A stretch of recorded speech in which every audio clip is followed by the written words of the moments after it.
இடத்துல வச்சு சாப்பிட்டாலும் விடவே மாட்டேன். இப்போ பச்சை கும்பெல்லாம் எடுத்து வடியாக க்ளீன் பண்ணி வச்சிருக்கு. இதை நாங்கள் என்ன செய்யப்போம் இடிச்சு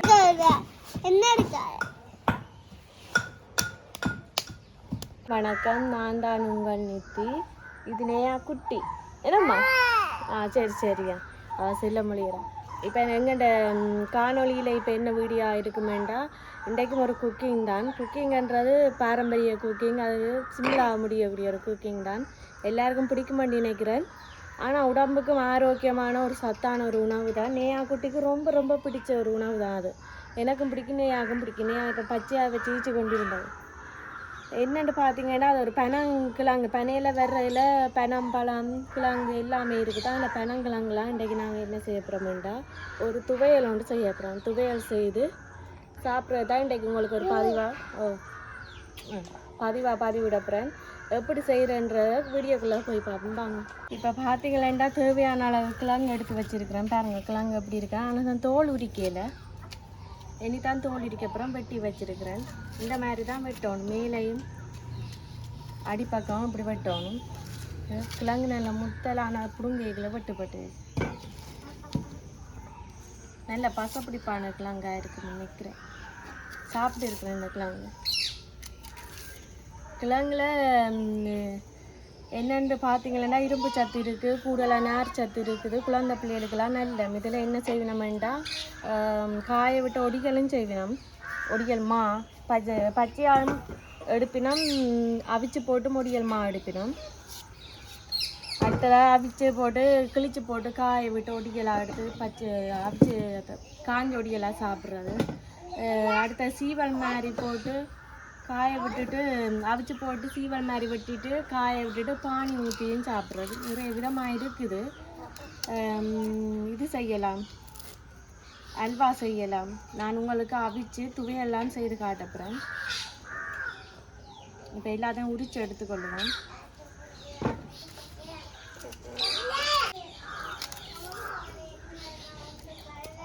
என் குட்டிக்கு நல்ல விருப்பம். கிழங்கு அவிச்ச கிழங்கு எந்த இடத்துல வச்சு சாப்பிட்டாலும் விடவே மாட்டேன். இப்போ பச்சையை எடுத்து சாப்பிடுவேன்னா, பச்சையாக சாப்பிடக்கூடாது, வயிற்றுக்குள்ள ஊற்று மண்டபடியாக பறிச்சரிச்சா நான் விட்றா இல்லை. கிழங்கு கண்டோனையும் அப்படி எடுக்கிறா அவிச்ச கிழங்கு நம்ம. சரி உரிச்சு முடிச்சிருப்பாங்க. கிழங்கு எல்லாம் பதிவாக உரிச்சு எடுத்து கழுவி கொண்டு வந்துட்டேன். இப்போ நான் என்ன செய்யறேன், சுடுதண்ணி புட்டு பானையில் கொதிக்க வச்சுட்டேன். கொஞ்சமாக மஞ்சளும் நேயா குட்டி என்ன கிழங்கு அவிச்சிட்டு தரலாம். அம்மா அவிச்சிட்டு தரலாம். உப்பும் போடுவோம், தேவையான அளவு உப்பு. நேயா குட்டி இந்த வித்தியை பாருங்க. நேயா குட்டி டான்ஸ் எல்லாம் மாட்டேன். நேயா குட்டி டான்ஸ் ஆடி காட்டுங்க, டான்ஸ் ஆடி காட்டுங்க. இப்போ நாம் துவையல் செய்ய உப்பு கட்டாயம் போடுவோம். இப்போ நான் உப்பு போட்டுனால நேயா குட்டி அம்மா கதைக்கவும் நான் என்ன பிரச்சனை பிள்ளைக்கு? ஏன் நான் உப்பு போட்டு நானேண்டா நேயாம்மா நான் கதை கேட்கலாம் அப்படி செய்வா பாருங்க. அவாங்க இப்படித்தான் நான் இடக்கிட்ட அப்படி செய்தா கதைச்சா எந்த கிழங்கையும் ஆனால் கூட தான் இருக்கு சமாளிக்கு சரி வச்சு. நான் அரைவாசியை தான் துவையல் செய்யப்படுறேன். அரைவாசியை சாப்பிட்றதுக்கு நேயா குட்டிக்கு இருந்தால் நல்ல விருப்பம். ஓய் என்னம்மா நேயா குட்டி கடிச்சு சாப்பிட்றேன் நல்ல விருப்பம். எல்லாரும் சாப்பிட தேவையான அரைவாசியை அரைவாசியை அவிச்சு சாப்பிடும் வாங்க. அவிஞ்ச அப்புறம் பாப்பேன். இப்போ பார்த்தீங்களா, கிழங்கெல்லாம் அவிச்சு எடுத்தாச்சு பாருங்க. உப்பும் மஞ்சளும் போட்டு அவிச்சு எடுத்தாச்சு. இப்போ கிழங்கு துவையல் செய்கிறதுக்கு தேவையான பொருட்கள் உப்பு எடுத்துருக்கிறேன், மிளகு, கொஞ்சமாக கருவேப்பிலையும், நான் சிவத்த மிளகாய் தான் எடுத்துக்கிறேன், வெங்காயம், தேங்காய்ப்பூ, உடல் உலக்க. இப்போ நாங்கள் என்ன செய்ய போனாலும் இந்த கிழங்கை இப்படி டெண்டாக பிளந்து எடுக்கணும். அந்த பீலி இருக்குது தானே நடுவில் குருத்து மாதிரி, அதை எடுக்கும். இந்த குருத்தோலை இதை எடுக்கணும். எல்லாத்தையும் இதே மாதிரி எடுப்போம். நாங்கள் துவையலுக்கு தேவையான அளவு கிழங்கு எடுப்போம். நல்ல மாப்பிடிப்பான கிழங்கு.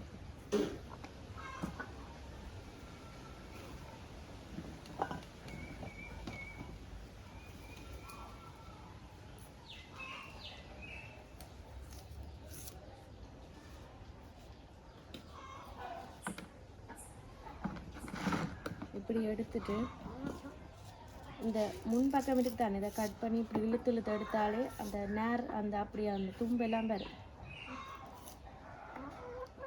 தும்பு தும்பா வெட்டி எடுப்பேன். ஏனென்றா இந்த தும்புகள் இருக்குன்னு தானே அது போனால் செமிப்பாடு இல்லாத மாதிரி வயிற்று பிரச்சனையை கொண்டு வரும். வடிவா அந்த தும்பை சீவி தான் எடுக்கும்.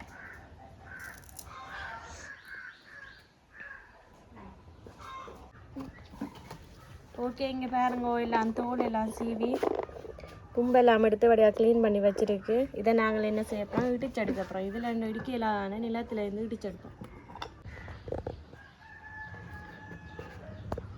இப்போ நாங்கள் இடிக்கிறதுக்கு தயாராகும். இப்போ என்னத்தை போட போகிறோம்னா செத்தலும் இல்லை, பார்க்க செத்தல் மாதிரி தான் இருக்கும். பச்சை மிளகா, சிவத்த பச்சை மிளகா காரம் கூட வாங்கிருக்கும். இப்போ பச்சை மிளகாயையும் கருவேப்பிலையும் போட்டு இடிப்போம். மெதுவாக இடிப்போம். கண்ணுக்கு பிறகு நேயா குட்டிக்கு இந்த உரைப்பெல்லாம் சாப்பிட மாட்டானு, சாப்பிடுவா நான் கொடுக்க இல்லாதானு. நாங்கள் அவாவுக்கு ஸ்வீட்டாக அல்வா செய்வோம்.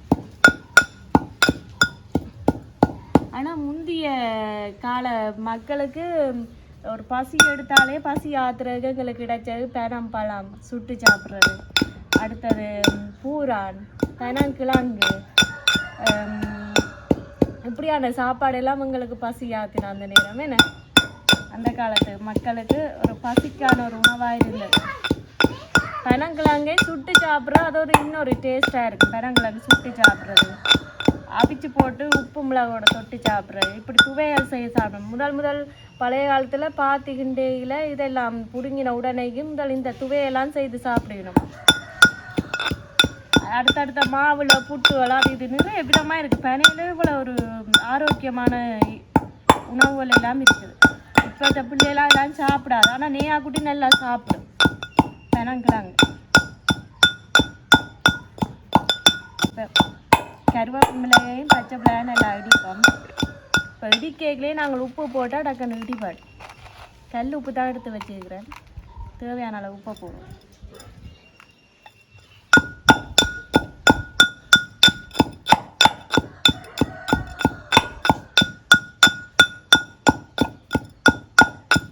இப்போ எல்லாம் இது சீசன் தானே, தவறாமல் எல்லாரும் செய்து சாப்பிடுங்க. அடுத்ததான் நொங்கு எல்லாம் எங்களுக்கு இப்போ பெரு வரும் தானே, வெகு பெருவெல்லாம் வரும். அதுக்கெல்லாம் நொங்கை பூசினாலாம், அந்த நொங்கோட தண்ணியை பூசினாலாம் அந்த பெருவெல்லாம் இல்லாமல் தாகத்துக்கெல்லாம் நல்ல நொங்கு. நாங்கள் விடிய காலம் 6 மணிக்கே எழுப்பி முன்னூறு போய் நிற்போம் நொங்கு பொறுக்கிறது. மாடு வந்து சாப்பிட்றதுக்குன்னா நொங்கு வேணாங்க 6 மணிக்கே போய் பெனங்கொட்டை ஒரு வேலைக்குள்ளே நொங்கு அள்ளி கட்டிக்கொண்டு வாரது. விடியவில்லை நொங்கு குடிக்கிறான்னு போயிட்டேன். ஆனால் ஒரு விதத்தில் அதெல்லாம் போல ஒரு ஆரோக்கியமான சாப்பாடுன்னு எங்களுக்கு இப்போ தான் விளையாடு. அது விளையாட்டாக செய்ததானே.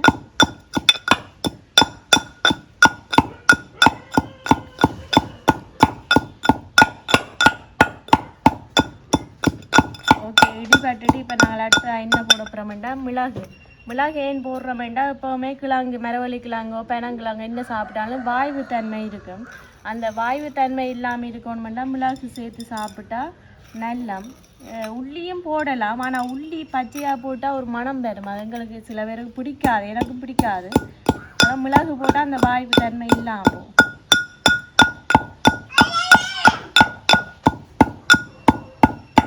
நல்லா அழுத்திக்கணும் போட்டு.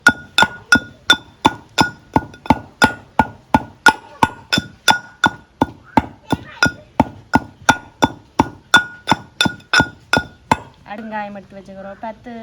10 அளவு வெங்காயம் உரித்து வச்சுக்கிறோம். அதையும் போட்டு இடிப்போம். எல்லாமே நல்லா இடிப்படக்கூடாது. நரவல் குறவலாக இருந்தால் தான் கடிப்பட நல்லா இருக்கும்.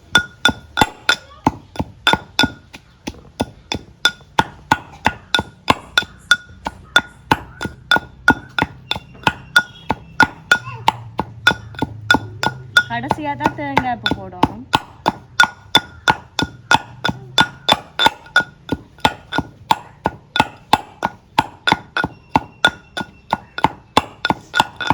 இந்த வெங்காயம் போட்டு இடிச்சதுக்கப்புறம் அந்த கருவேப்பிலை வாசம் இல்லாமல் இருக்குது, நல்லா இருக்கும் அந்த வாசம்.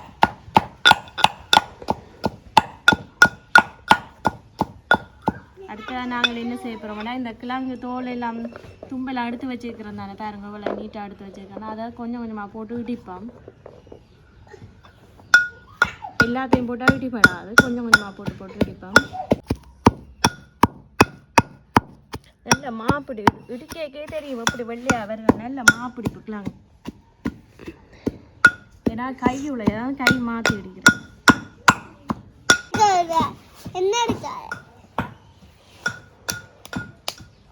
பார்த்தீங்கன்னா இடிச்சாச்சு. இப்போ தேங்காய் பூவை போடுவோம். தேங்காய் பூவை போட்டு இருக்கா இடிச்சிட்டு தேசி புளி விட சரி.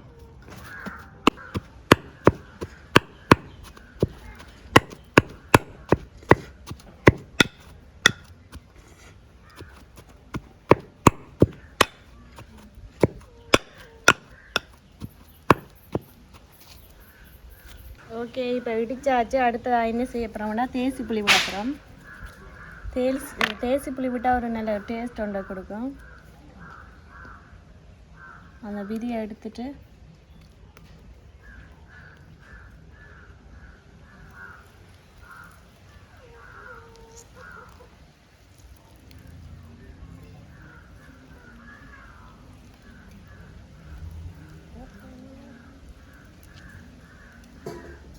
ஓகே காணும். இப்போ நல்லா கிளம்பி விடுவோம்.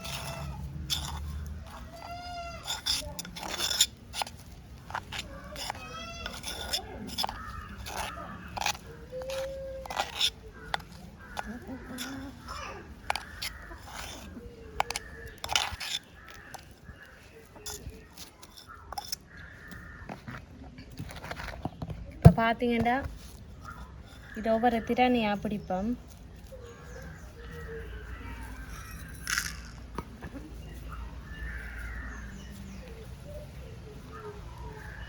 ஒரு உருண்டையாக பிடிச்சிருக்கோம்.